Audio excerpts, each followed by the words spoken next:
Warhammer 40,000 is set in a very grim, dark future setting in the 41st millennium. Basically, mankind is surrounded by this immense alien horde that's bent on its utter destruction. It has all the elements of really traditional fantasy, like orcs and that kind of stuff, but it's set far in the future where they all have guns. We really have taken the IP to heart. Relic has a strong history of working with the GW Warhammer 40,000 IP. We love that IP, and we don't want to sell short any of the action and the violence.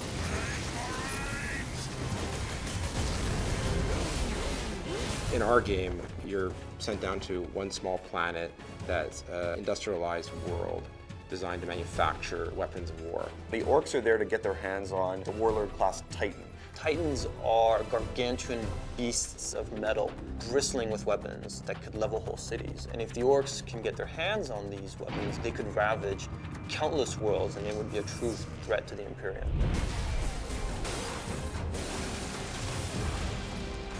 Space Marines started out as human beings, but they go through a rigorous process of training and physical transformation that really elevates them into almost demigods. Their bodies actually are implanted with new organs. Their strength is multiplied, their resistance is multiplied.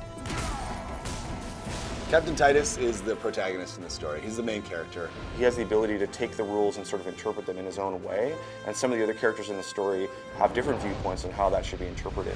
Millions more of them. Our plan is unchanged. The main threat in Space Marine are the orcs. They are a brutal, animalistic, barbaric race of beings. Orcs is just one of the many races found in the fiction, and it's the one that we felt best complemented the Space Marines. Space Marines are very serious, very controlled. The orcs are sort of messy, vicious, violent, so it adds a nice contrast. We have some which are like shamans. They have magical powers. We also have Gretchen. They're these little tiny minions. We also have the Knob. He matches the Space Marine in size and bulk. In fact, he's even bigger. In Space Marine, there are other shadowy forces that are sort of lurking in the background, and Titus and the player will have to confront those if they are able to save the Forge world. Space Marine has such an interesting, compelling setting. It goes all the way from the aesthetic, the architecture with this sort of futuristic Gothic feeling, the epic scale of everything. Everything is immense, everything is larger than life. There's a sort of a beauty in the world. There's also so much darkness and death and destruction. And those contrasts create such an interesting sort of canvas for us to paint on.